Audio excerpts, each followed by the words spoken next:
Please remain standing for the singing of the National Anthem by Assistant Dean Christine Kavanaugh.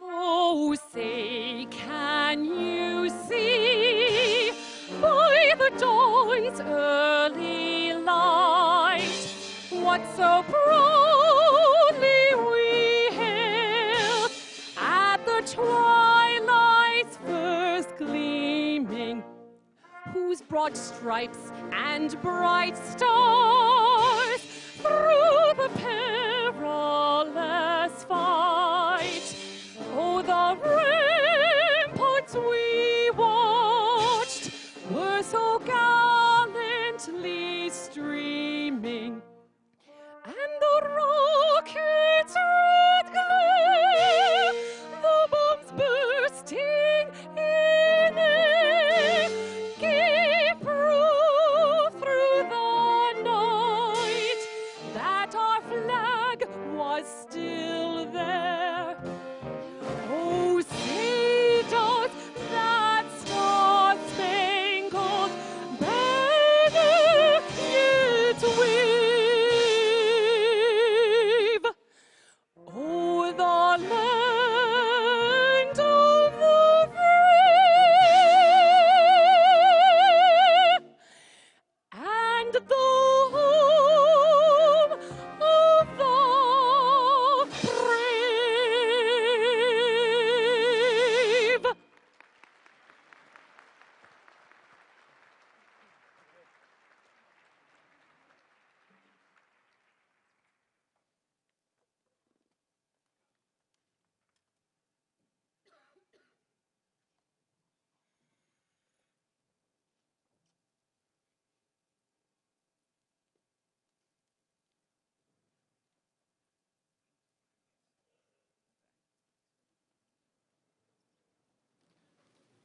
Please take your seats.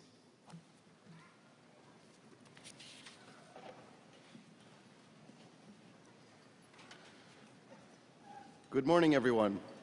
My name is Ed Schlesinger, and I'm the Benjamin T. Rome Dean of the Whiting School of Engineering, and it is a great pleasure to welcome you all here today for this Master's Diploma ceremony. First of all, congratulations to all of our graduates. Today represents the culmination of a lot of hard work, and we are all proud of your accomplishments. It means that you're smart and driven, of course, and also it means that you have been blessed with a privilege, an opportunity, and a responsibility that only a very small percentage of people share. Receiving a master's degree, and particularly earning one from an elite university like Johns Hopkins, puts you in a rarefied company. In fact, only 8% of the population of this country holds a master's degree. And whether you've earned your master's degree as a full-time graduate student on the Homewood campus, or if you are among today's graduates who earned your degree through our Engineering for Professionals program, you have been given the privilege of an outstanding education and the benefit it brings. And you have earned this distinction in one of the most important fields today, namely engineering. You have the potential to achieve great things, and more importantly, you have the opportunity, the ability, the resources, and importantly, the responsibility to meet the challenges we all face to make the world a better place. We have tremendous confidence in you and what you can do, and we look forward to seeing all you will achieve for good in our second century. At this time, I would like to ask Dexter Smith, the Whiting School's Associate Dean for Engineering for Professionals, to say a few words to today's graduates. Dexter.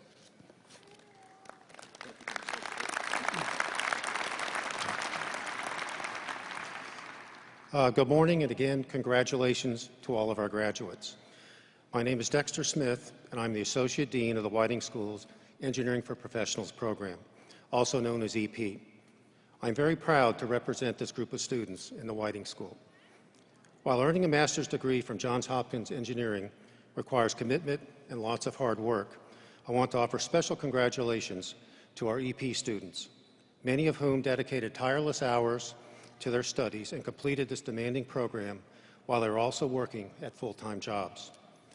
The EP program is special for many reasons. One unique aspect of EP is the strong relationship we have with the Applied Physics Laboratory. 11 of our program chairs and approximately 15% of our students come from APL. In fact, we drew on APL systems engineering expertise to optimize our online course development process.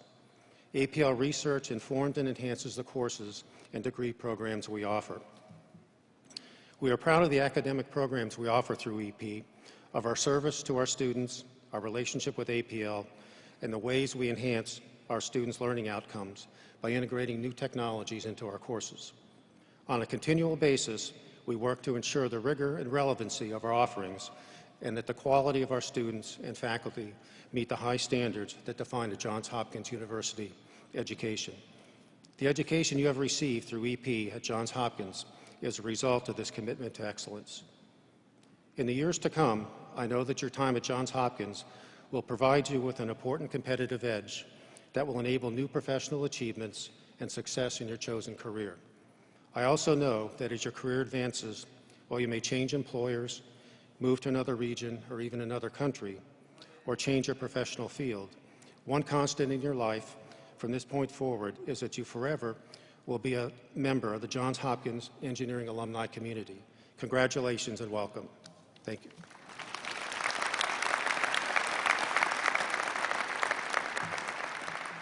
Thank you, Dexter. In recognition, indeed, of those of you who have earned your degrees through our Engineering for Professionals program, a program that has long shared a close allegiance with Johns Hopkins Applied Physics Laboratory, it is my honor to invite Jerry Krill, APL's Assistant Director for Science and Technology, to say a few words.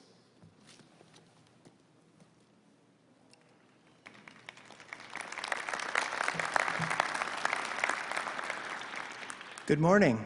I'd like to extend congratulations to you from the Applied Physics Laboratory. APL is proud of our partnership with the Whiting School of Engineering, and we're proud of you, our 2016 graduates. Next year, APL will celebrate our 75th anniversary. Over these years, APL has developed a number of what we call defining innovations. Those innovations that we consider to be especially game-changing. They include the first navigation satellites that eventually led to GPS, the scramjet engine that can fly many times the speed of sound, the first asteroid landing of the NASA NEAR spacecraft built by APL on the asteroid Eros. And perhaps you've seen images from our New Horizons spacecraft that flew past Pluto last July after a 9.5-year voyage. We're presently exploring what the future may bring 25 years from now when APL turns 100. From our APL and Whiting School laboratories, we observe some tantalizing hints of the future that you may be engineering for us. Hypersonic transportation and extended space travel, on self-piloting vehicles, of course, seems around the corner with emerging breakthroughs in materials, propulsion, and autonomy. The ability to read minds with brain-computer interfaces by robots or other humans appears possible. This computer-assisted version of the Vulcan mind meld is evident in DARPA's revolutionizing prosthetics program. Synthetic biology may soon allow us to anticipate viral outbreaks before they happen and rapidly engineer treatments based on our biomedical research, such as the DARPA Prophecy program. From our Johns Hopkins Health and Biomedical Engineering initiatives, hospitals and homes may one day become fully integrated to monitor our health and provide automated care as needed. Innovations in efficient energy sources and heat transfer may power smart cities with autonomous ecosystems that respond to the bustle of human activity. As graduates, how will you catch this fast-moving wave of innovations as you invent the future? Perhaps you'll stay connected to Johns Hopkins research, or maybe you'll join a high-tech company or even establish your own startup company. However you choose to proceed, as Johns Hopkins engineering graduates, you are equipped to shape our collective future for the benefit of humanity, as you pioneer across the immense and vast engineering scales from the quantum nanos world to the vastness of space and even life itself. I congratulate you and wish you every success.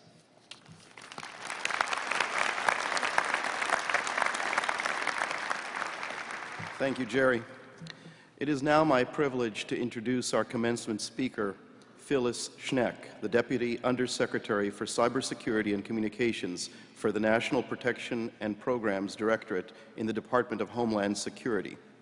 Phyllis is the Chief Cybersecurity Official for the Department of Homeland Security and supports its mission of strengthening the security and resilience of the nation's critical infrastructure. Phyllis also is an alumna and received a bachelor's and master's degree in computer science from Johns Hopkins. Before joining the Department of Homeland Security, Phyllis has held leadership posts in the private and public sectors. Among the positions she has held, she was the Chief Technology Officer for Global Pacific Sector at McAfee Incorporated. She has served as Chairman of the Board of Directors of the National Cyber Forensics and Training Alliance, a partnership between corporations, government, and law enforcement for cyber analysis to combat international cybercrime. She was Vice Chairman of the NIST Information Security and Privacy Advisory Board, and for 8 years she served as Chairman of the National Board of Directors of the FBI's InfraGard program. Phyllis, your accomplishments are impressive. And in acknowledgement of this, Johns Hopkins University wishes to recognize you, your achievements, and your service to your country by presenting you with the Woodrow Wilson Award for Distinguished Government Service. This award honors alumni who have brought credit to the university by their current or recently concluded distinguished public service as elected or appointed officials. Clearly, you are an extremely worthy recipient of this honor, and we are delighted to present you with this award. Dr. Schneck.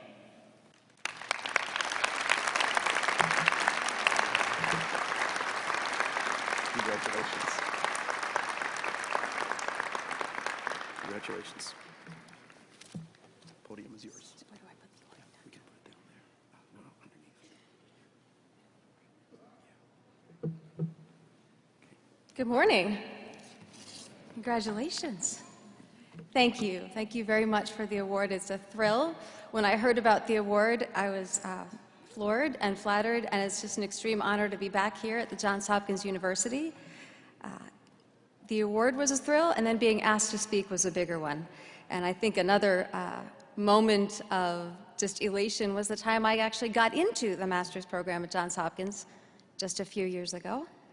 I graduated in 1993, and as I look back, I'd just like to thank for today the Johns Hopkins University, to Dean Schlesinger, to all the vision that he's brought so far to the program, to Kim Willis, who has really helped show what Johns Hopkins University can bring and resource those efforts, and to work especially with my office. I don't know what that's like from the outside, but thank you, Kim, to make all this possible for me.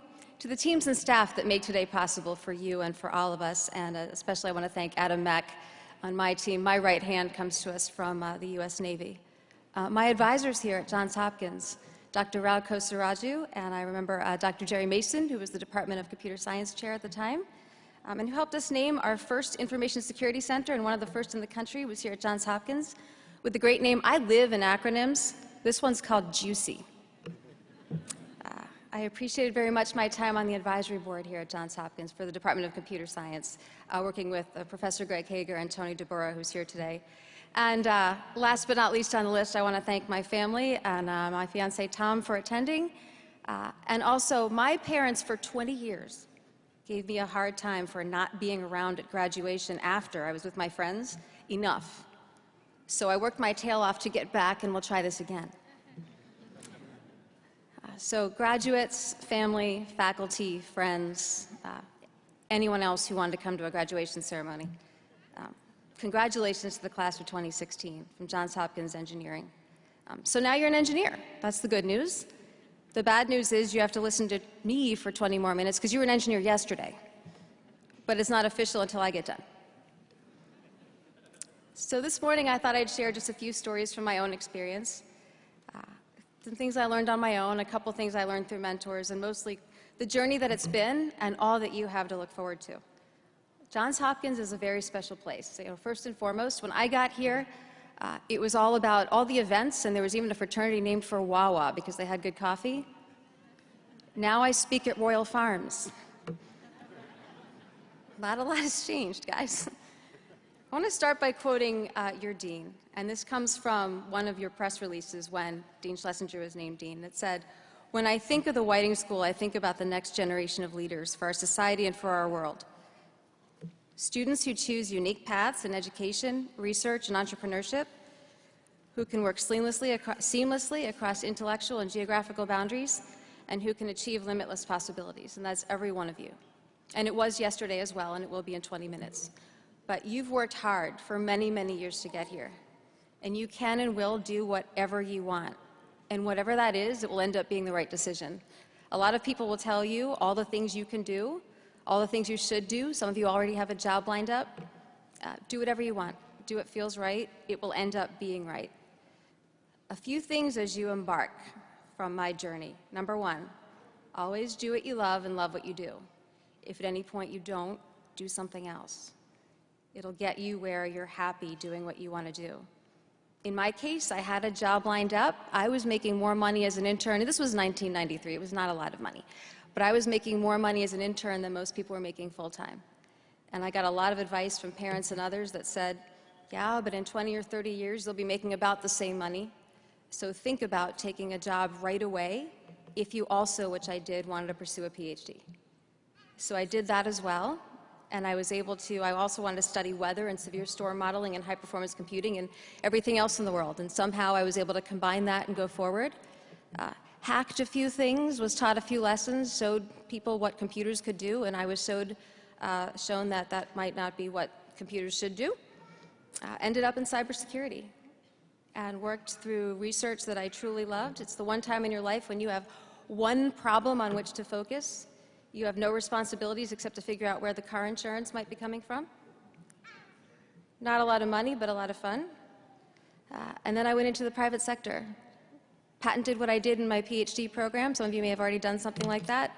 Licensed it out and ended up getting into a larger company. Learn a lot in a big company. You're a Johns Hopkins engineer. Keep that technical skill. But you have to play the big company game and make sure as you go up, wherever you go, you're not afraid to move up. There is a glass ceiling some places. Shatter the heck out of it. Your skills will move you up. It doesn't matter that some people think the engineers are the nerds in the corner that slide a pizza under the door and a Mountain Dew and they'll solve your problem while they move up. If you want to move up, move up. If you want to do research, do research. You will do whatever you want. And you'll remember that. If you remember nothing else from today, which I'm told you won't, you might remember that. I got recruited into government in 2013. It's been quite a ride. I'll talk about that a little more. But imagine going from pure technology into a corporate environment where you deal with customers and marketing and quarterly earning reviews, into a place where you've got multiple passports and you're asked to burn your calendar. But your technical degree is what will make it possible to keep all that stuff straight and figure it out.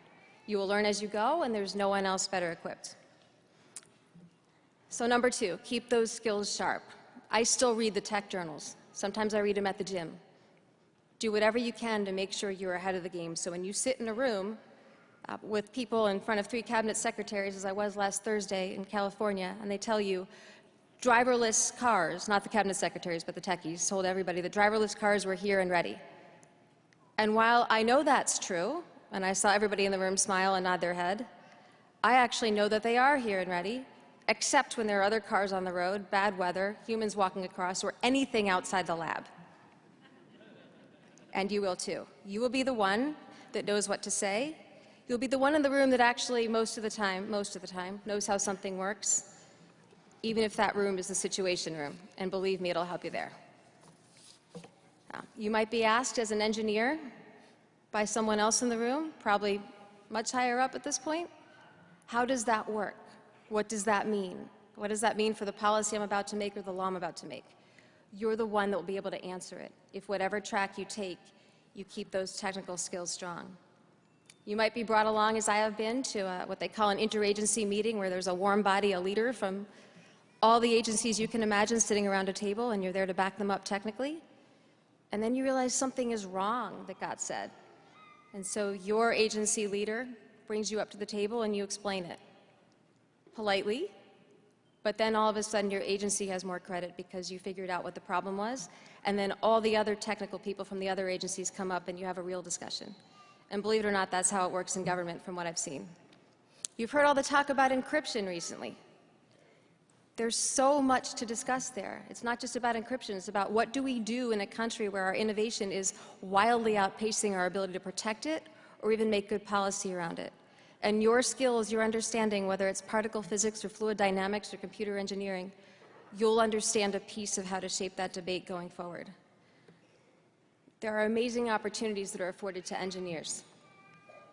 Recently I went over to Switzerland to help lead the scientific part of a delegation that went over to talk to a government that doesn't always agree with us, yet. And part of what we had was the first day was a policy day and the second day was, quote, an expert day. And I was lucky. Because of the education I've had, a lot of that here, I could serve on the expert day. But also because of that, I'm also a senior in the department. So I participated in the lunch and I participated in the policy discussions. So you can do both. And if you want to, you should do both. Remember, you can do everything and anything you want to do. And just for fun, when I got an extra day, because even in the US government, they don't make you take a red eye into Geneva and fly right out, I was told, go eat the chocolate, go drink the wine, and go eat the cheese. I can do that in Virginia. They got me a tour of the Nuclear Research Center where I saw the Large Hadron Collider. And because I'm an engineer, all the scientists came out on a Saturday and spent 7 hours with me talking about how particle physics works, all the enthusiasm, and how data mining really is going to help us one day figure out the speed of computing, what actually happened maybe in the Big Bang and not just on TV. So number 3, never, ever make a big decision inside. Look up and around you. Is this where you want to figure out your future? Go outside, different perspective, stars, clouds, rain. Think about things, and then the decision you make will be right. This next one's a big one. The world's about people. Currency is trust, it's not Bitcoin. So when you hear words like networking or go meet people or who knows who, guys, that's why they made LinkedIn. What you really want to do is get to know people, get to know what they're about, understand their perspectives. Never walk into a meeting, and this is personal experience, corporate and in government. Never walk into a meeting without knowing exactly where everyone stands. You may not know what they're going to say, but you have to know what their interest is and what their equities are, or else you're walking into a room unarmed. Empty networking, you'll find, isn't fun, but getting to know the human beings around you and building teams, you'll find that is fun. And it makes whatever you do a lot more fun. You will have a lot of responsibility one day, which brings me to my next point. You probably have a lot of responsibility very soon. You probably already do. Use your powers for good. Having worked with many, many leaders and managers and reported to many, many people over the past few years, the ones that I really appreciate are the ones that help people. Right? You have a big title, a big position, make good change. Get to know your team, get to know everyone. Have a candy dish. I hope Adam's laughing at that. Understand that you're going to learn from everyone around you, no matter how much younger or older they are. Understand you're not always right. Turn to the people on your team and ask them, what do you think? Be candid. My title's Deputy Undersecretary. Internally, they call that a DUS. I can't make this stuff up. On my team, it's called DUS Unfiltered. I say exactly what I think behind closed doors. And I share that with my team. And they help me. Take care of your people. Make sure they have family time. Make sure they can have fun. It's hard work. We all push each other hard. Let them follow a technical track if they want to. Build promotion paths for everyone on your team.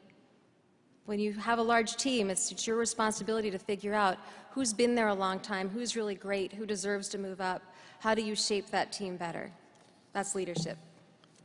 And wherever you go, leave the place a little better than you found it. My next point's about money. It's kind of like dates. Don't chase it, it'll find you. Do what you love. That's what I was taught, that's what I do. That's what my parents do. And it hasn't led me wrong. Now, I'd be remiss if I didn't talk a little bit today about cybersecurity and the government. So here goes. You're all owned. We're all owned. Everybody's got a set of instructions on their machine that are running for someone else. The game plan is to, how do you deal with that? The big word is resilience, but how do you manage, it's just risk management, how do you manage the safety and security of what keeps the lights on and the water running and banking in response to all of the actors out there that would like to have that for their own? When I was recruited into government in March of 2013, I didn't plan for that. I didn't even understand what they were asking me to do. It took 4 months of interviews and 7 more of vetting to get there. And as any big company would do, they threw me an enormous going-away party. And there was a lot of roasting. And one of the speeches said, I don't know what you're doing, Godspeed. Well, I landed, walked onto a team that I manage of 2,000 of the smartest and brightest scientists I've ever met. And I now own the response and mitigation of cyber threat across federal, civilian, government, and private sector. Yeah, Godspeed. Good luck to me. But I discovered in government how much people do every day so that someone like me didn't have to know anything got done to protect us. You know, working in public sector is an amazing ride. It's an incredible mission. It's not the most lucrative of all the careers, but it is in money-wise, but it is the most lucrative as far as your experience. It's definitely the hardest thing I've ever done. I do encourage people try it. I encourage people try a tour of duty, a few years, so that you can take your skills and give them to the US government, because we need them. And then you go back to private sector and take that experience and put it back into companies. You can make a very, very large impact, even in a short time. We have very unique problems, as you can imagine. You see the news. Some of what you see is captured correctly. It was my team that helped work the OPM issue from last summer. That issue was discovered, as you recall, 20 million some folks' information stolen off government network. That was discovered when the network owners were making the recommendations that our team at the Department of Homeland Security recommended. You'll hear more, and as engineers, you'll hear even more about cyber intrusions and cyber breaches and vulnerabilities that are discovered. That's not because anybody's getting worse, it's because we're building more, we're computing more, and we're looking more for them. At any given time in government, you will deal with Congress. You'll explain to the people that make our laws what your field is, and you might do this in private sector as well. Every congressman, every senator has an enormous staff, not much older than you are. They're tasked with knowing everything about all the laws. It's your job to go in and make sure they understand enough about what you're doing to get it right, so we make good policy. When you walk into a room as an engineer, it's not a computer, it's not a computer lab, it's not a chemistry experiment. You have to start to read people. Who's sitting where at the table? That actually matters in government. In corporate, if you sat in the back, it was because you were late. In government, if you sit in the back, it's because you're supporting a high-level principle. But when you walk in, you have to understand mentally how to read that room. Not something they teach you in engineering, but something you have the sharper skills to figure out. Know when to take charge, know when to use a title, know when to not use a title. Maybe most importantly, be good to yourself.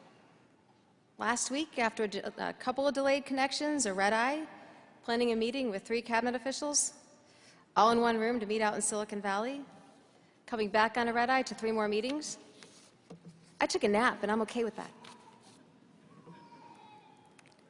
What we're seeing in cybersecurity forward is as we build more and more technology, you've all heard those buzzwords, the Internet of Things. It's a buzzword. All it means is if you can't eat it and chew it, it's connected, it's electronic. No one in a foreign country wants to hack your toaster. It's all about risk. But do we worry about who can take control of starting a car? And do we worry about thermostats that report back everything you do? And do we want people to think more about where you put your data? Absolutely. Think about social media. Everything you put on the computer is there forever. Think about your data. When you go and buy something, do they need your driver's license? The Social Security number's out of the bag. That horse left the barn years ago. Your driver's license number is personal. Not many folks have that. You don't need to show that to buy a sweatshirt. Really, the only place you need to show it is the airport and the policeman that happily pulls you over. It has your address, it has your eye color, it has your height and weight. You don't need to give everybody your data, because you know what? Someday your data is going to have a monetary value. Don't give it away. Because on our side, we see what's happening to that data. And we fight day in and day out for data privacy, because as we protect more networks, we have to see network and scientific events that you know best. We also have to make sure we don't collect private data. And that's something special that we do, and that's why I'm saying specifically today, watch your data as you go forward. You're a Johns Hopkins engineer. Even from a pure identity theft perspective, everybody wants to be you. So be careful with that, please. On a lighter note, have fun with what you do. It's okay to work hard. It's okay to need support from others in the form of love, food, nice words, salmon from Tom. You'll find yourself in interesting situations. Think on your feet. Remember how much analysis you've been taught and how good you are. When you land, and this happened to me, with your cabinet secretary after going out to speak to students at universities about cybersecurity and learn their research, and you land on a runway in Atlanta, and he's leaving, and I'm going to go fly commercial. And they said, do you have someone picking you up? I thought for a moment, because I had no documentation as to why I was going to be standing there on the tarmac. And the motorcade was gone. And he said to me, are you going to tell them you just came off my plane? No. Can you imagine the jail cell I would see before someone was able to prove that? You have to be able to think on your feet. And I was lucky someone had paperwork for me. But in those situations, you have to remember it's a little bit different than it is on the outside, but your analytical skills will teach you how to work that. You know, be humble. You are a Johns Hopkins engineer. That's an amazing accomplishment, especially today, probably harder today than it was in my time, just because technology is better. Use that for good, use that to help people, use it to bring other engineers up through the ranks, whether it's the technical ranks or the management ranks or the government ones. I would offer come join our world in government just a bit sometime in your career because it is incredible. The things that you'll see, the things that you learn, the experiences that you have are second to none. Last week, I went on a trip with our secretary. I went on a helicopter. We went to West Point. I introduced him. The podium was much taller than this. I had to stand on my tiptoes, for which the entire party made fun of me. Introduced him, ran out, had to find my bag, which came in on the other helicopter, and then went to Newark to go to Geneva. In the middle there, Mom, don't kill me, I lost this bracelet. It fell out of my bag at security. And TSA got it back to me in 2 days. So as you walk through the airport, your Department of Homeland Security is 250,000 people. We are FEMA, we are TSA, the airport guys you all love. We're a policy department. We're the US Secret Service. We're the US Coast Guard. We're your customs enforcement. And every day those men and women try very hard to make the country safer, but it's hard. We face an adversary, forgive me, that has no lawyers. They got plenty of money, plenty of time. They make tight relationships in prison. I'm not making any of this up, and they come out and they execute on us because we take the time to protect our way of life and to actually have laws. And we have limited resources. So as you think about what your skills can do and some of the analysis you can put towards good, and some of the conversations I got to have at CERN about the very analysis they're doing from the proton collisions in the collider, it's all about data. Once they get the beams straight, which I'm not saying that's not hard, but once they get the beams straight, the entire thing is a parallel computing and data mining exercise. And it looks at what data can we pull out to make sense. And that's where our world is going. What data can we pull out to make better drugs, better genetics, better cybersecurity? And all of you are in a time when you have the processing power. My father used to say stuff like this, and I thought he was old. I saw this robe, and I knew I was old. But I will tell you, there's more on my iPhone than there was on 50 of my original computers that I had when I went to this university and graduated. And you have that power. So again, use it for good. Use it to be leaders. Use it to be researchers if you want. Use it to do whatever you want. My final point is my biggest. Communicate.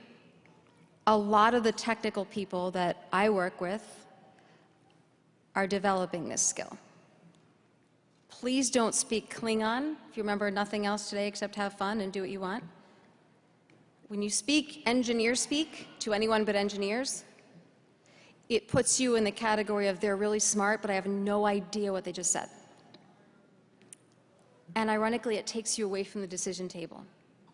If you want to change the world, you have to know about the decision table. If you choose to only do hardcore engineering, you will still change the world, but you won't be part of taking it forward. And that's a choice you make. But if you want to take it forward, it doesn't matter how smart you are if you can't tell somebody what you discovered and if you can't communicate it. As Hopkins always says, make the world a better place through engineering. You have to be able to tell somebody what you did in English. And I'll give you an example. Our leaders didn't like one of the briefings they got in the early days of my tenure from my team that called a piece of malware, which is a computer program that does bad things to a machine. It called it polymorphic. And that was bounced back to me saying, we can't use this, we don't understand it, we want people to speak to us. And it was a lesson in how one communicates hardcore technical matter. With the tech savvy that you have, you'll be asked to speak in big meetings, you'll be asked your opinion, you'll be asked to speak in policy meetings and serve on boards. You'll be asked to communicate to the students of the future. Do it wisely, do it from the heart, and please don't speak Klingon. Those who have the real edge out there, and you'll be out there in about 90 minutes, are the ones who can understand the science and can tell other carbon life forms about it without putting them to sleep. Look, our world today needs and rewards those who do things differently. I've never followed a plan. I don't think anyone with whom I work has ever followed a plan. Actually, you can't follow a plan in my shop. A calendar is a suggestion.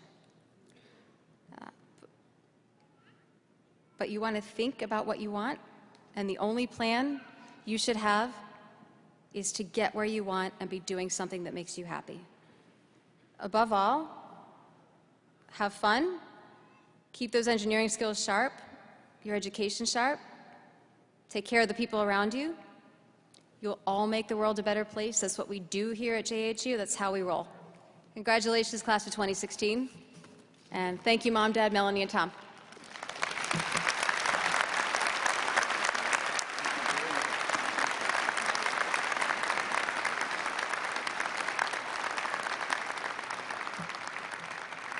Thank you very much, Dr.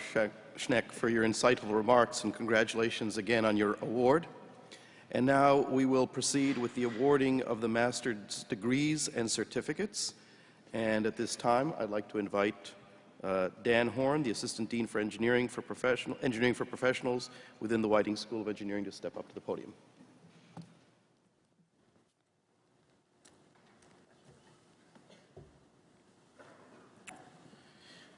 Again, I am Dan Horn, the Assistant Dean for Engineering for Professionals within the Whiting School of Engineering.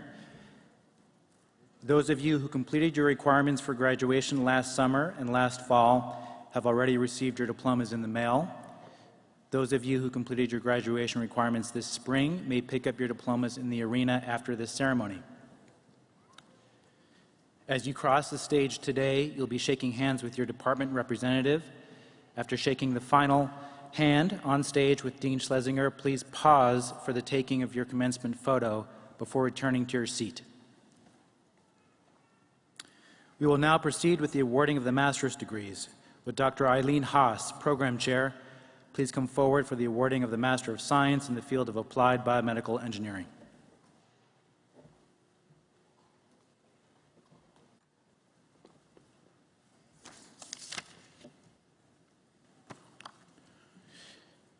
Darius Jason Ganadian.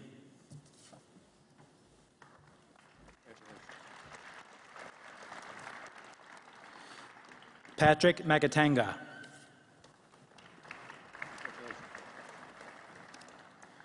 Lindsay Leona Mahoney.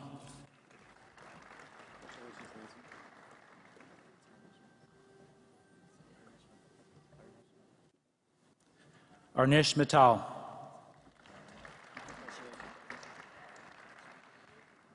Matthew Schaefer.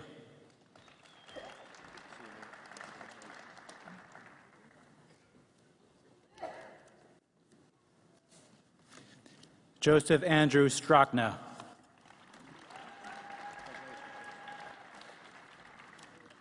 Jonathan Wong.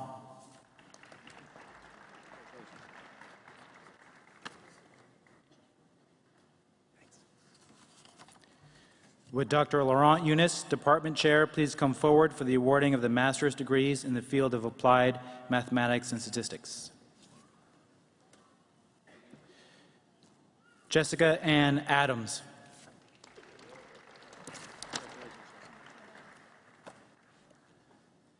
Samantha Lewandowski.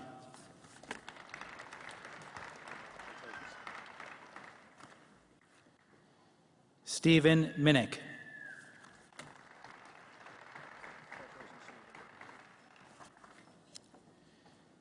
Matthew J. Powers, Jr.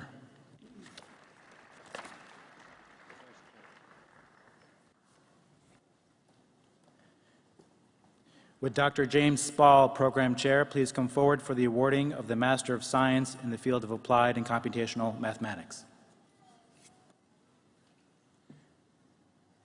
Yuan Chen.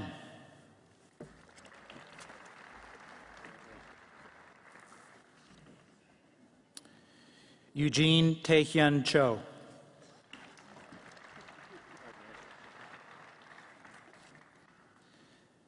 Patawan Jaren Wangyareb.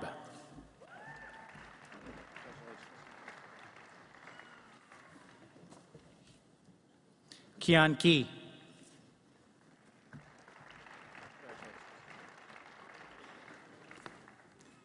Bowen Lee.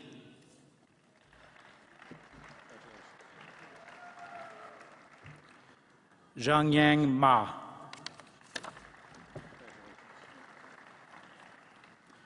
Yuanzhang Wu.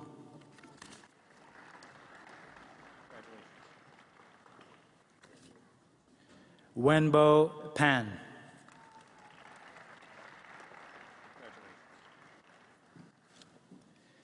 Benjamin Howard Shapiro.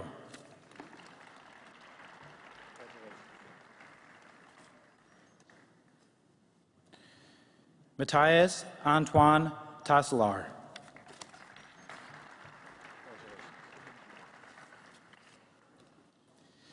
Jai Wang.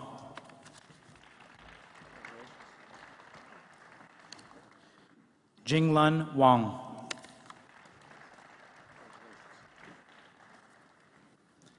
Addison Baldwin Wright.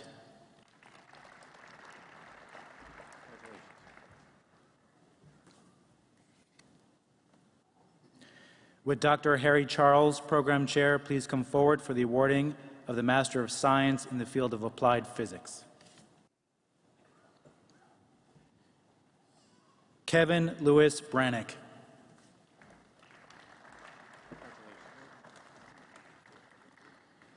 Giancarlo Diviacchi.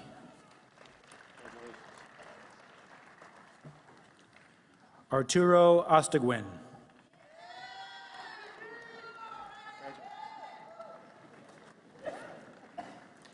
Sarah Stiles.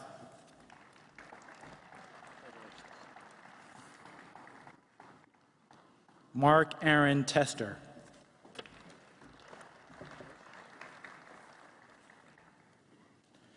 Would Dr. Yusuf Yazdi, Director, please come forward for the awarding of the Master of Science in Engineering in the field of Bioengineering, Innovation, and Design? Kendall Marie Covington.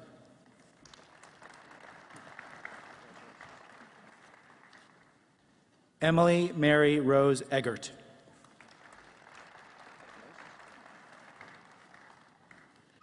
Sakina Hamzali Girnari. Kelly M. Lacob.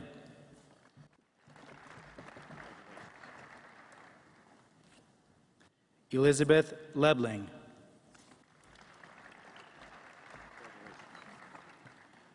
Sean Davis Matson.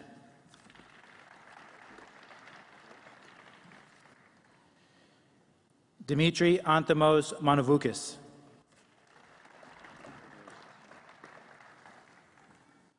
Matthew Nojumi.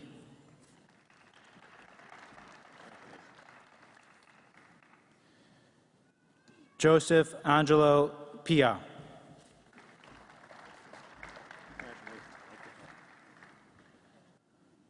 Ramji Rengarajan.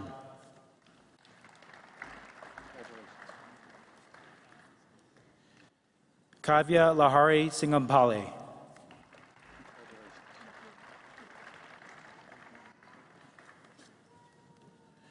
Shravya Srigiri.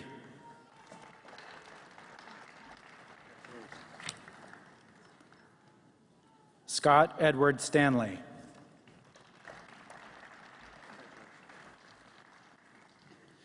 Madeline Grace Wilson.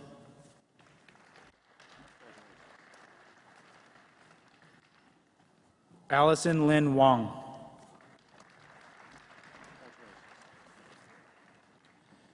Samuel Robert Shack.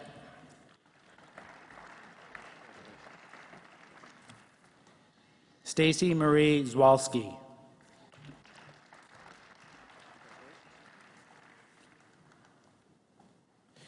Would Dr. Leslie Tung, Interim Director, please come forward for the awarding of the Master of Science in Engineering in the field of Biomedical Engineering?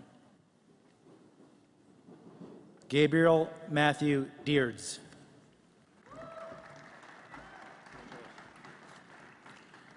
Christine Maria Gunnersdotter.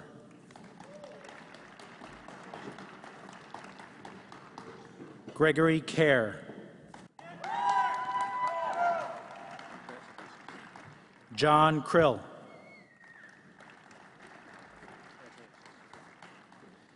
Martina Leisner.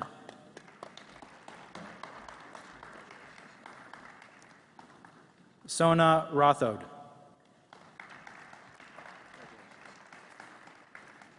Leanne Moon Young.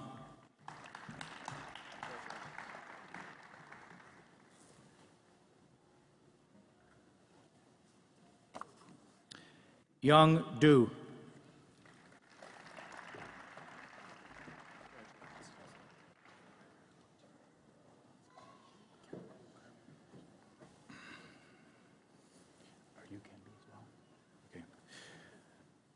Would Dr. Konstantinos Konstantopoulos please come forward for the awarding of the Master of Science in Engineering in the field of Chemical and Biomolecular Engineering?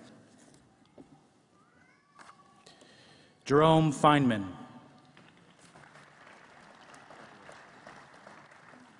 Matthew Gonzalez.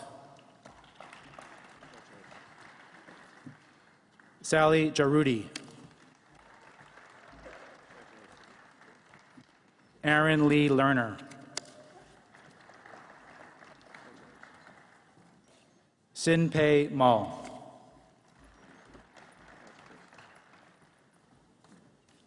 Shayunika Mohanta.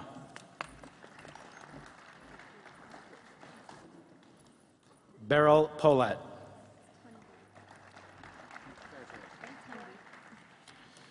Tanvi Vineet Shroff.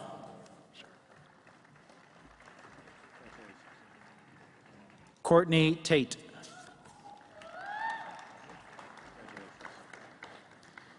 Hyun-Soo Yoon.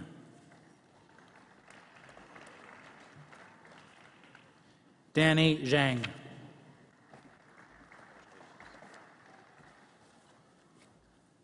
Would Dr. Lori Graham Brady, Department Chair, and Dr. Rachel Sangri, Program Chair, please come forward for the awarding of the master's degrees in the field of civil engineering? John Francis Boutelier.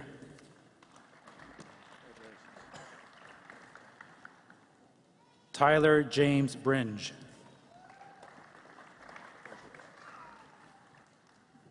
Derek Jacob Zeese.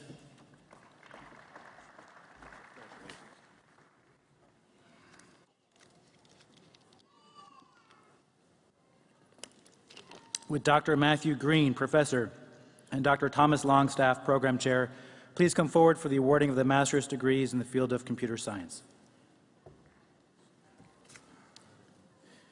Victor Jose Amaral.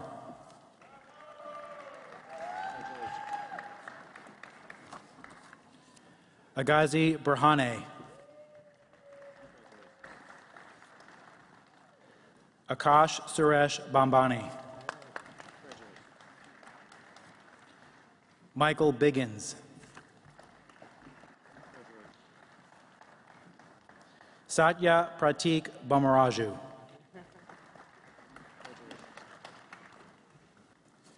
Justin Burr.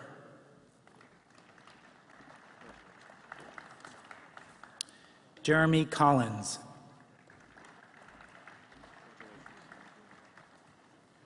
Rujuta Prasanna Deshpande.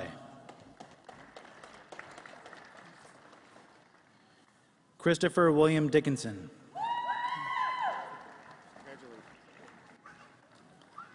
Michael Ederor. Fasi Farouk. Ankit Garg.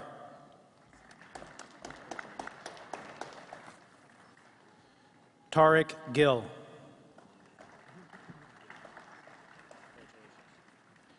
Prabesh Giri.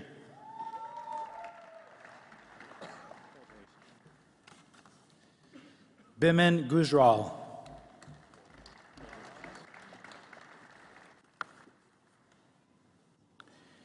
James Sungji Ha.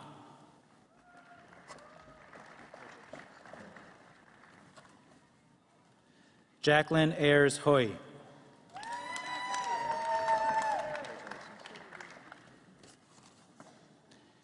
Jason Allen Herring.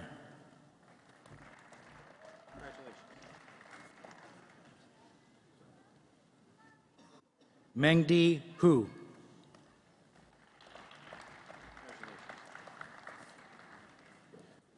Mike Iserman.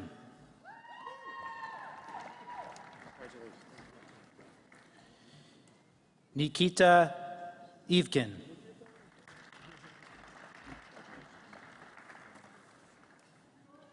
Yating Jing. Christopher Delton Carlin.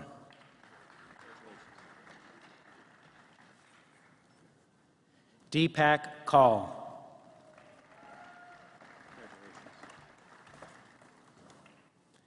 John Peter Lakey.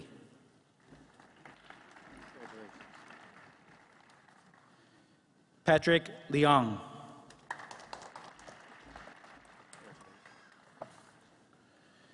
Gerald Wu Liu.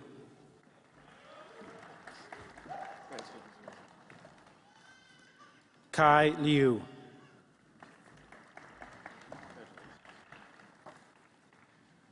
Colin James McKenna.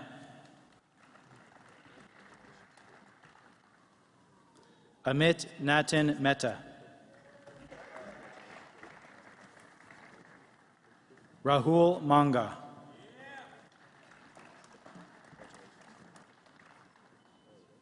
Michael John Morosky.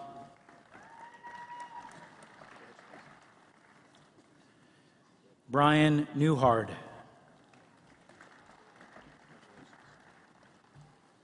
Jose Ulysses Nino Rivera.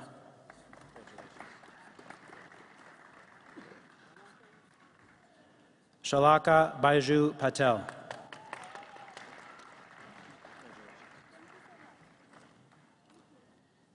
Tammy Perrin.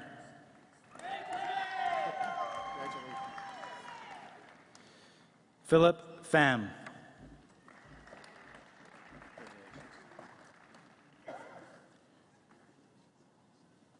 Rachel Rudinger.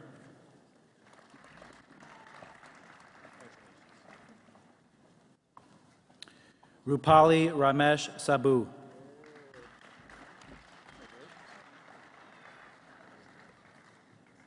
Michael Thomas Shavit.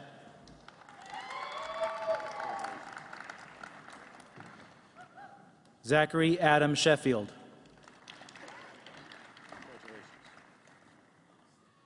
Nathan D. Shee.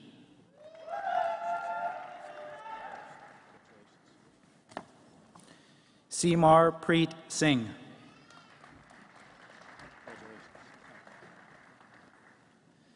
Daniel Swan.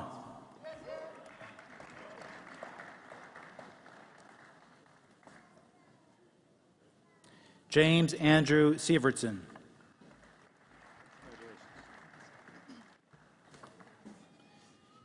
Kendra Shelise Thurmond.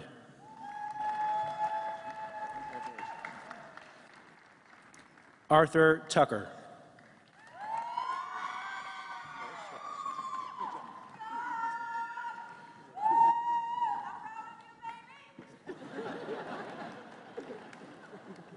Aradhya Pawan Talsian.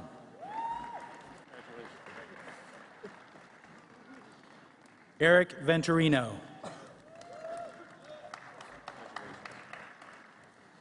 Kyle Thomas Willett.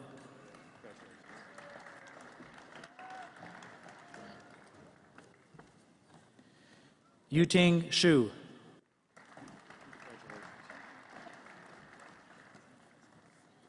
Shu Zhou.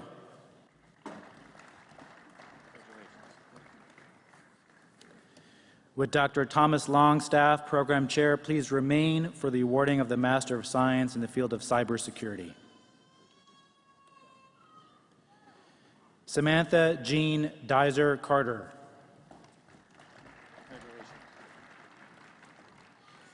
Jason Garced.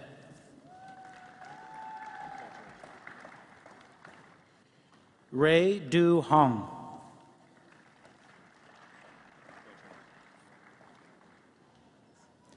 Douglas Kruger.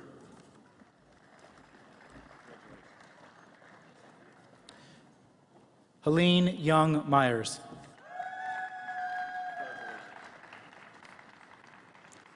Matthew Selvin.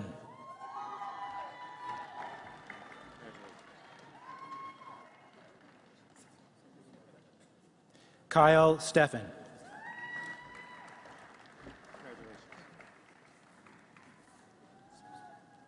Would Dr. Ralph Etienne Cummings, Department Chair, please come forward for the awarding of the Master of Science in Engineering in the field of Electrical and Computer Engineering? Danielle Renee Beeben.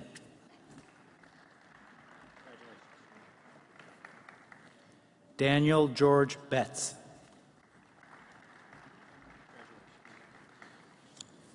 Jarrett Thomas Campbell.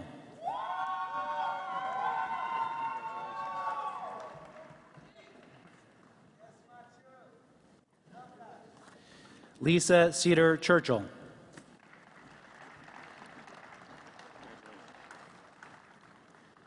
William Harris.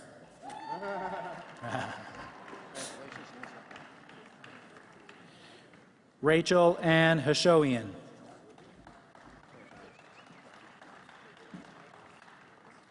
Caitlin M. Kufal.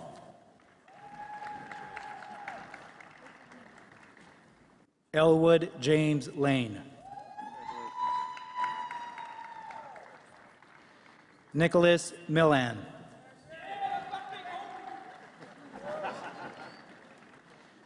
Wesley Min Win.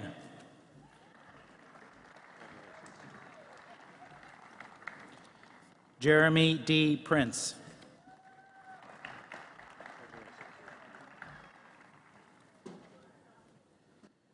Eric Quesada.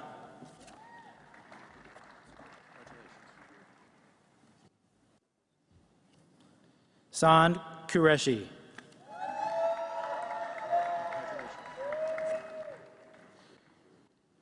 Stuart Rohan Reynard.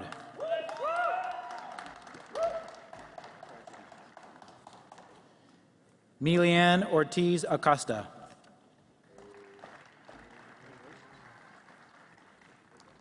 Anibal Rivera Velasquez.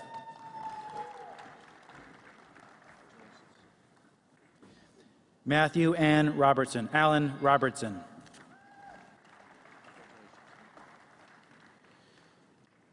Baron David Sahin.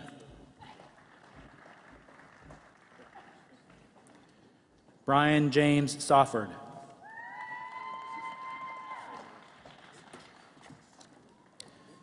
Gregory Scarborough.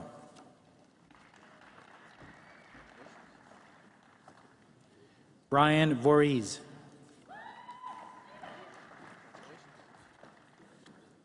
Aaron Paul Walters.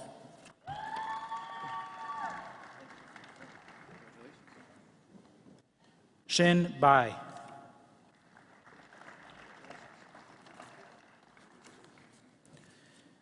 Would Dr. Brian Jennison, Program Chair, please come forward for the awarding of the Master of Science in the field of Electrical and Computer Engineering? Michael A. Sarabona. Kate Danielle Fischel.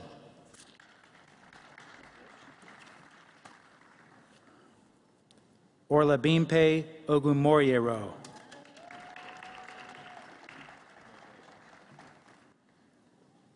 Kevin Patrick Rowland.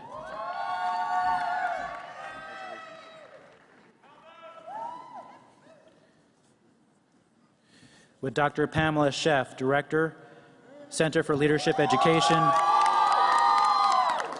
please come forward for the awarding of the Master of Science in the field of Engineering Management? Nicole Carolina Cod Ferreira.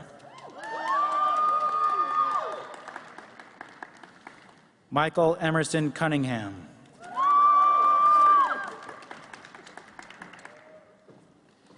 Nitya Dixit.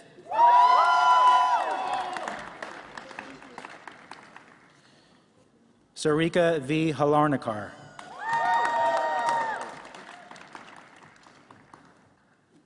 Pratik Kamreza.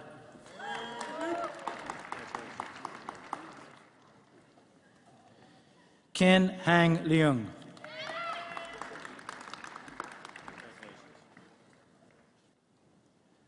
Ayushi Mishra.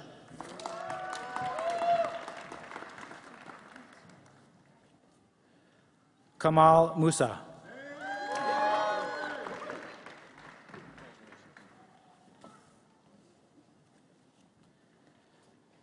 Adegoke Adewale Olubusi.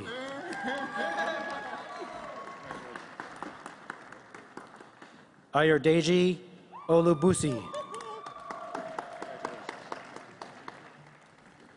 Orladotun Elijah Opashinor. Lars Eric Peterson.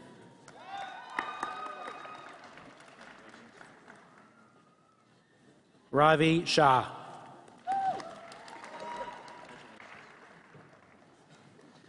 Melanie Ann Sachi Shimano.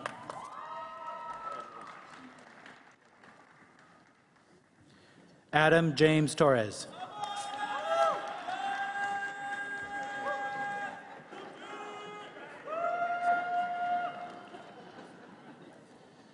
Chong Wong.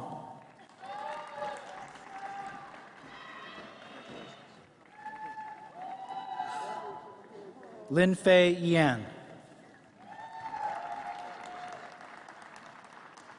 Ling Tak Melinda Yao.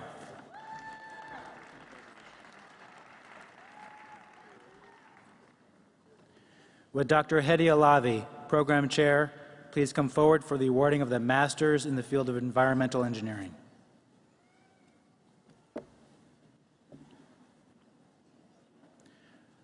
Mariah Gelder.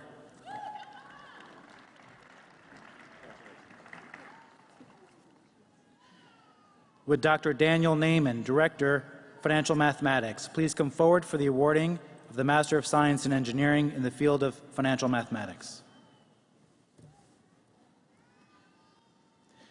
Nicholas Florin.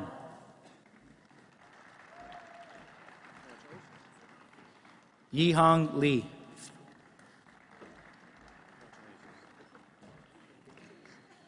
Shulang Miao.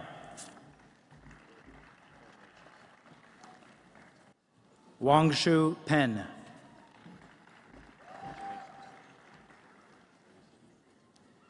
Lei Ying Pu. Hua Chen Chin.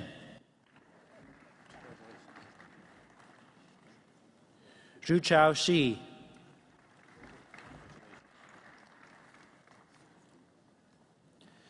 Dr. Hedi Alavi, please come forward for the awarding of the Master of Science in the field of Environmental Engineering and Science.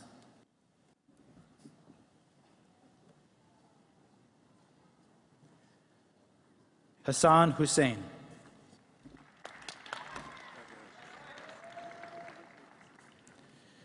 Douglas Kimotek.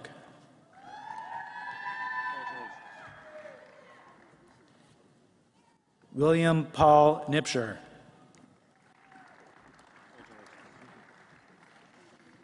John Ryan Leonard.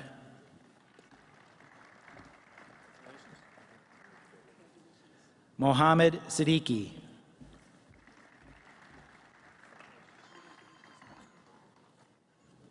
Amadou Diold Sorer.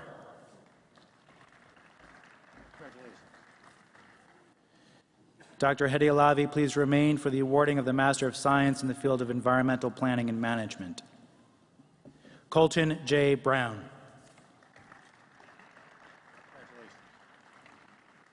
Ivory L. Clark.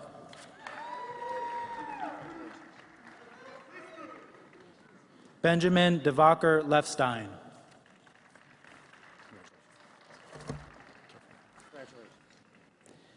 Ada Oyibo Denise Anwumir.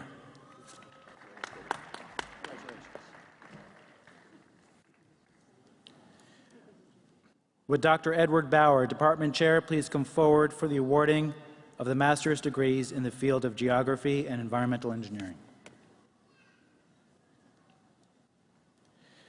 Kylie Augustino.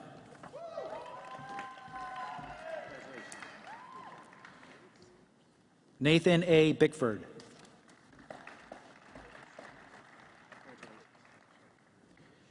Andrew Robert Haven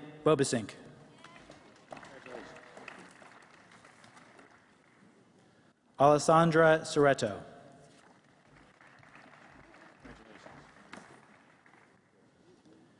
Amanda Page Darrow.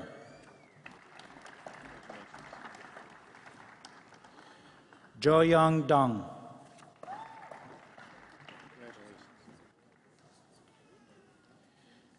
Rachel Misako Liu.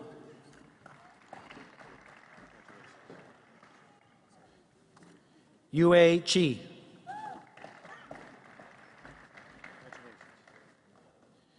Jennifer Lynn Stone.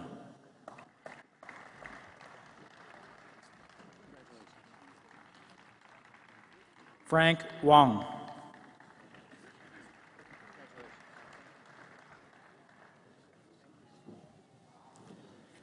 Would Dr. Thomas Longstaff, Program Chair, please come forward for the awarding of the Master of Science in the field of Information Systems Engineering?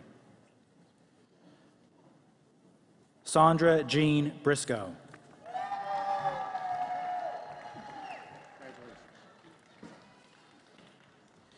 Kimo Blumenglog.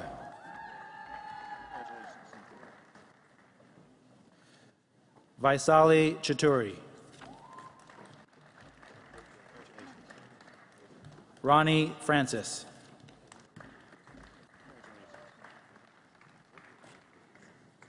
Diamond Renee Hausel.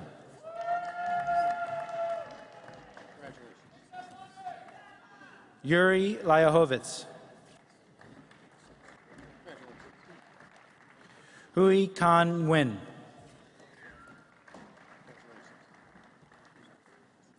Paul Namdi Ohai.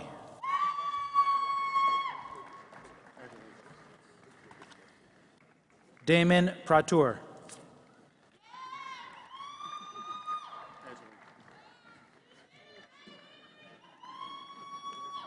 Robert Schaefer. Bradley Schaefer.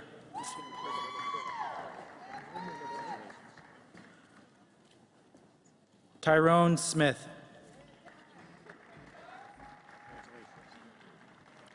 Marcus Weich.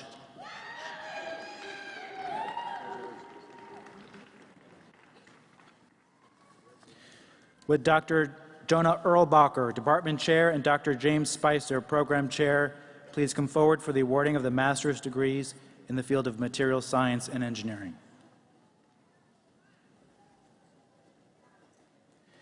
Kasim Adewi.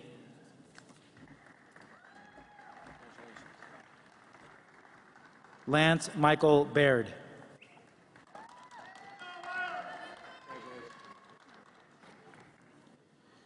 Letitia Kailing Chim.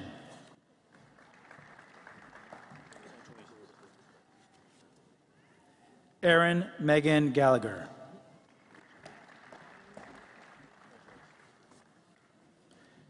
Andrea Catherine Irene Hall. Sirius Hu. Yi Lu.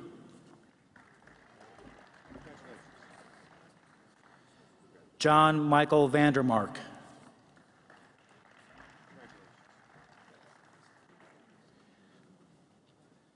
Would Dr. Song Kang, Professor, and Dr. Andrea Prosperetti, Program Chair, please come forward for the awarding of the master's degrees in the field of mechanical engineering?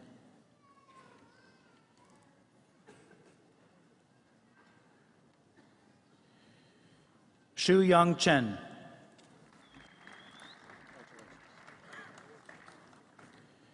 Rachel Ann Geary.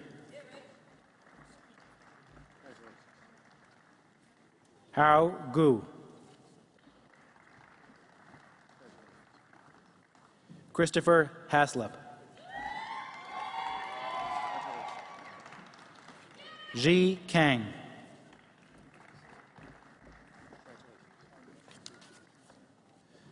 Abhinav Srinivas Sai Kiran Kunapareddy.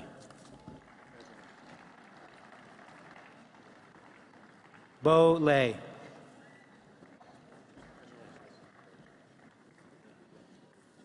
Gregory James Neary.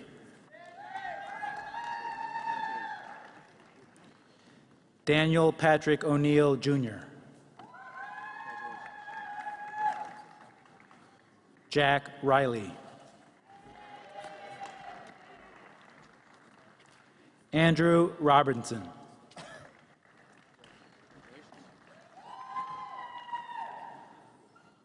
Juan Carlos Roman Sanchez.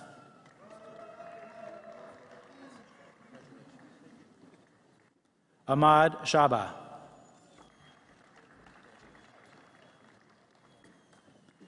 Robert Lee Smith, Jr.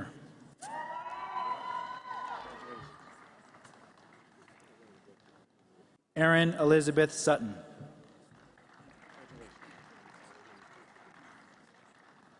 Matthew Denard Thompson.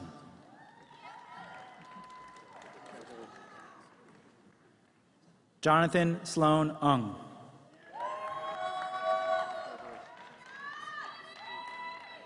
William Wagers.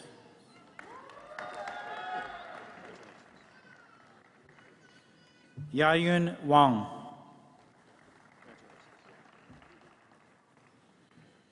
Shui Xin Ke.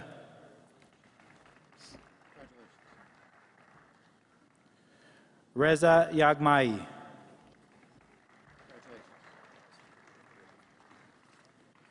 Hao Yuan.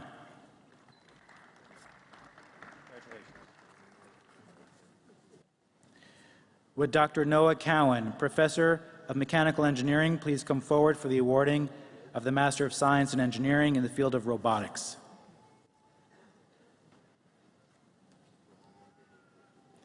Kalina Apkarian.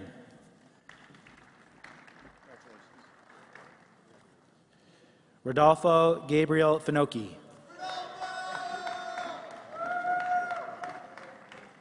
Chen Hao Han.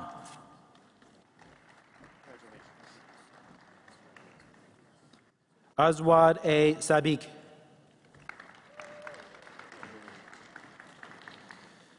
Kunal Saluja.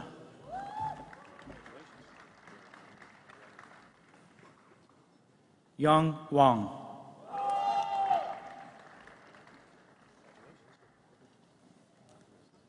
Han Zhao.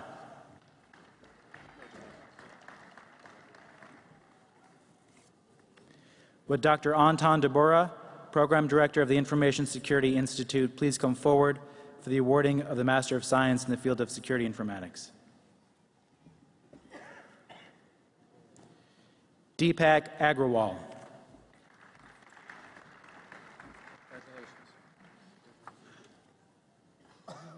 Hannah Abdul Rahman Al-Jarwan.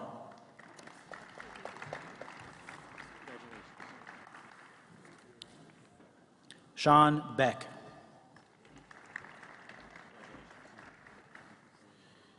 Jeffrey Chan Huang.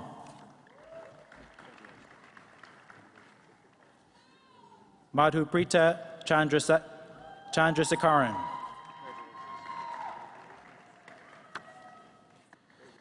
Lionel Hansel D'Souza.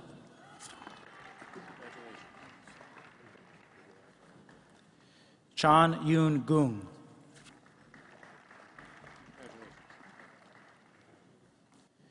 Mason Hemmel.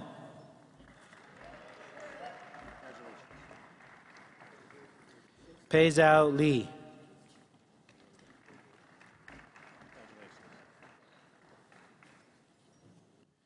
Nikunj Malik.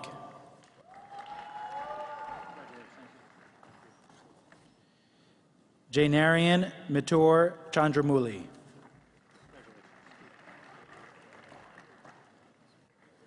Anupa Nagawat.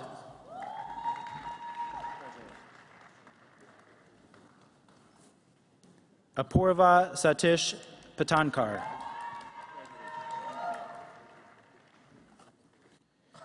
Yujing Chow.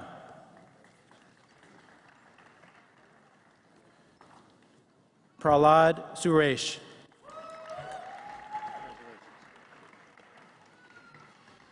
Yifan Tian. Zhao Zhao. Runchuan Zhu.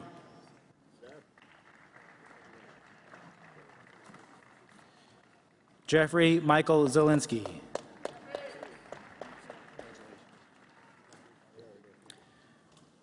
Would Dr. David Flanagan, Program Vice Chair, please come forward for the awarding of the master's degrees in the field of systems engineering?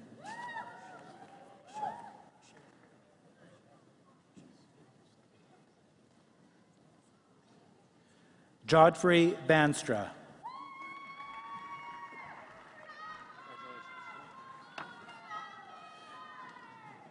Brian Banis.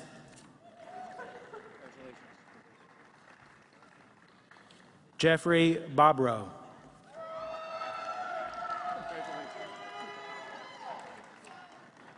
Gina Briarty. Jose Cabrita.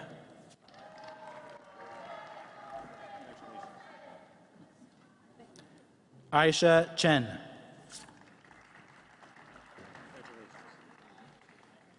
James Patrick Chui Yu Chung.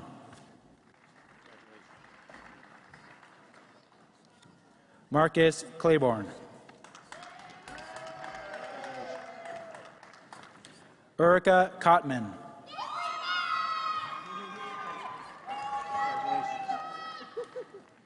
Winton Xavier Crossley.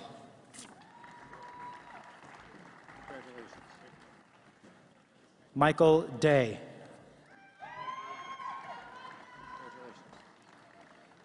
Timothy Dittman.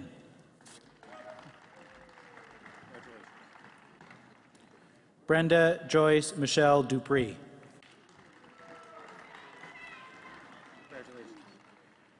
Pratik Jimire.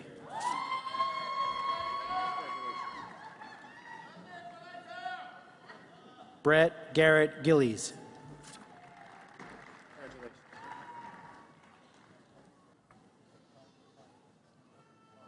Megan Rose Goff.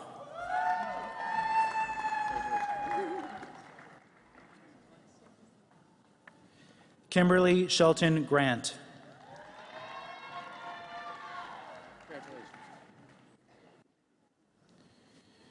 T. Quintavano.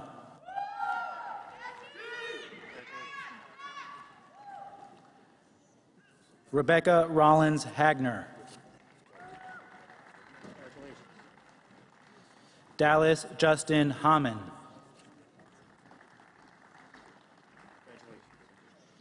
John Joseph Hammond.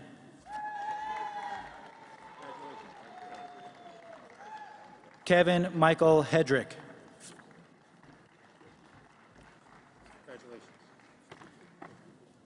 Daniel Lawrence Hill.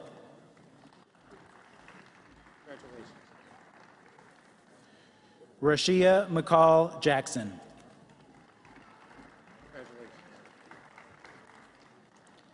Elaine Lucas.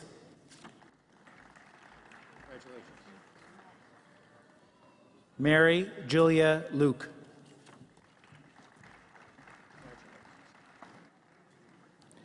Eric Michael Bullard Meline.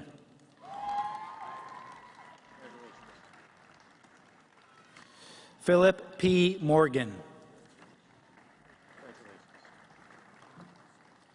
Kelly Ann Nave.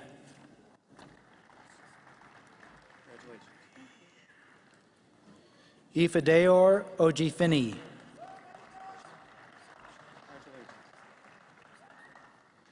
Kim Parker.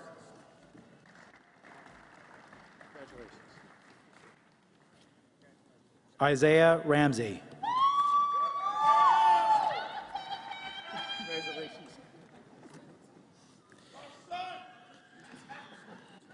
Louis Roy.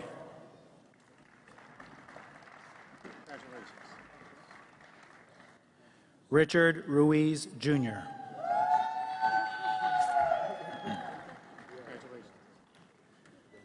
Wayne Freeman Rush.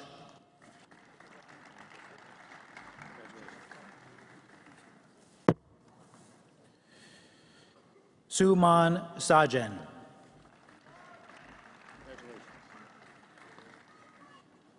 Laura E. Santos.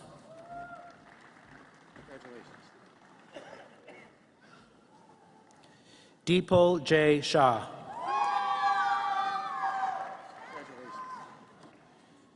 Jonathan Patrick Snow.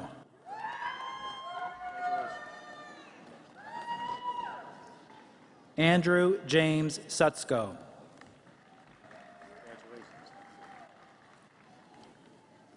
Christopher E. Turner.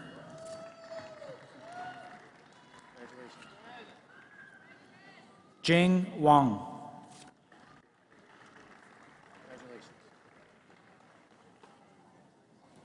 Mark Sauls Watson.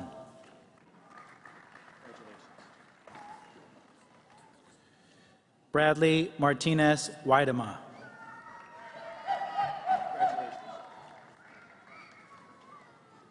Miku White.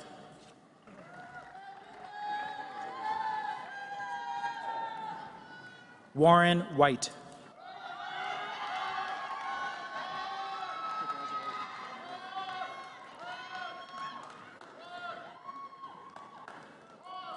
Kyle J. Zenon.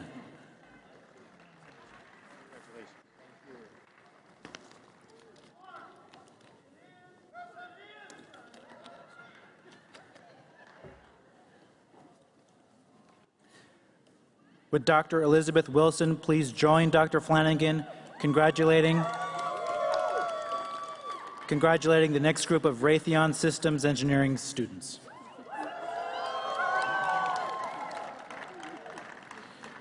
Jody Ashman.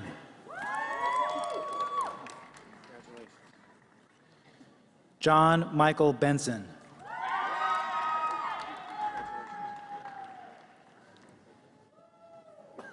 Aaron Robert Camaso.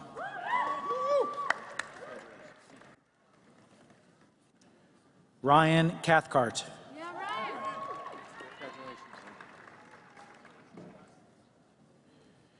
Sharon Torres Fairbairn.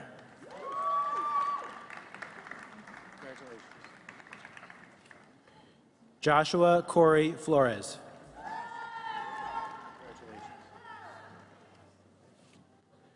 Margaret Leith Gabriello.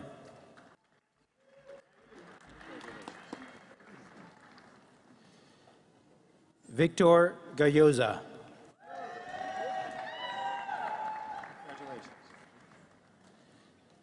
Cynthia Garcia.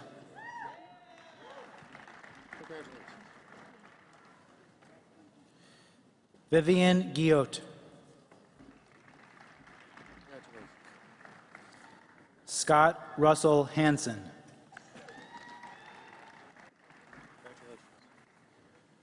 George Luis Geraldo.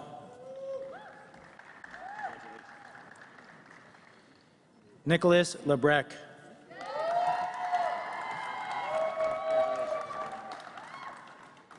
Wang Lam.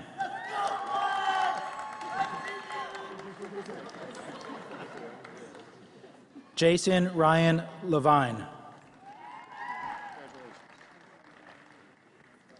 Todd Michael Lobens. Christopher James Locanto.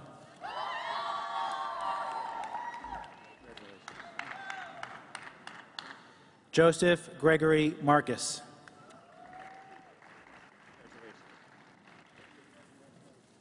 Amanda McNamara.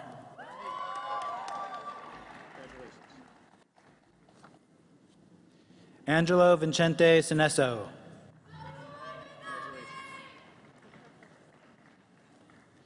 Joshua Joel Strain.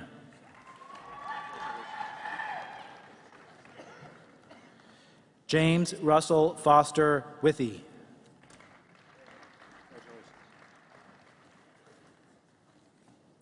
Would Dr. Joseph Suter please come forward for the awarding of the Master of Science and certificates in the field of technical management?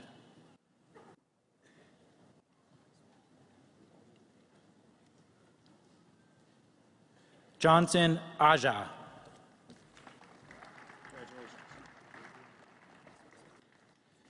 Adil Enig.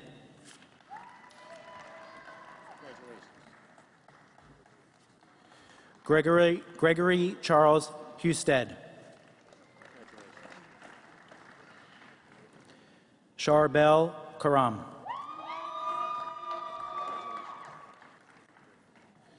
Therese Martin. Brian Dennis McGuire. Mick Wynn.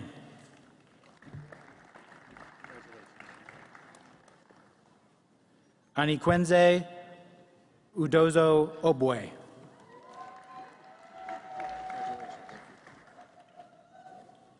Scott Placide.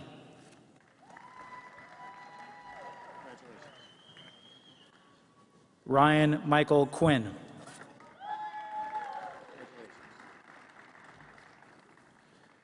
Bradley Surratt.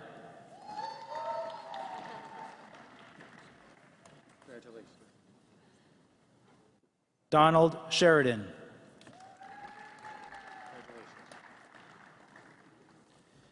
Danny Singh.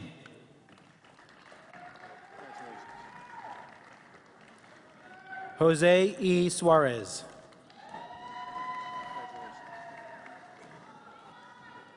Robert K. Tatum.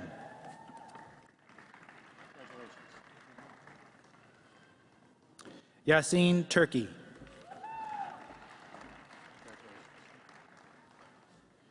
Rebecca J. Young.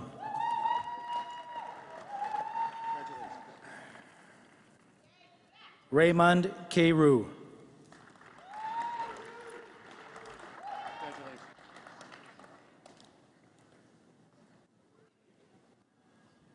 That concludes the awarding of the master's degrees and certificates.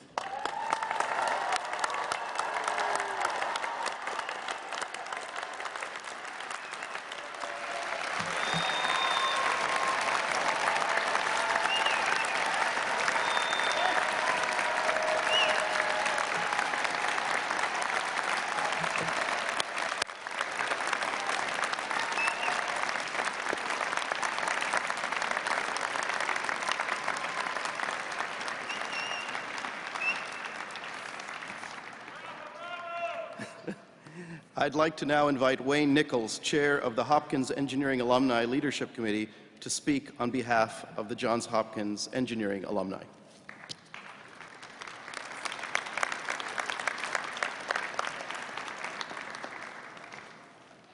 Thank you very much. It's a privilege and an honor to be here and to spend a few minutes of your time. As a mentor advises people in public speaking, be brief, be brilliant, and be gone. I'll strive for two of those. So, congratulations. On behalf of all of Hopkins Engineering alumni, I'd like to congratulate you on being part of an extraordinary family of graduates. Your accomplishments are obviously second to none, and we welcome you to the family. I would just ask that as you move forward with your lives, with your careers, with whatever comes next, that you take some time to think about staying involved with the university, and there are many ways to do that. So ask that you, if you haven't already, go hop online and register for that. Make sure that as you move forward, that the university has an email address for you. Make sure that you participate in a lot of the alumni events that are out there. As alumni, you will have lots of opportunities to participate, and I would encourage that you all take advantage of that opportunity. There are a lot of great programs I think you'll enjoy, and there are a lot of great opportunities for networking. That was something that was raised earlier today. I don't think anybody can say enough about the opportunities to network and where that can lead you in your career. So, with that, I guess I'll make the observation, coming back to that original thought, that at least in terms of your lives and your careers, your time here at Hopkins has probably been brief, although I hope you've enjoyed that. There's absolutely no doubt that you're brilliant because you have a Hopkins degree in engineering. But what I'd really ask is that you not be gone, that you remain part of the Hopkins family. So please take those opportunities and stay part of the family. And congratulations again to all of you. I'm sure that your families and all your friends are proud. And welcome to the family. Thank you.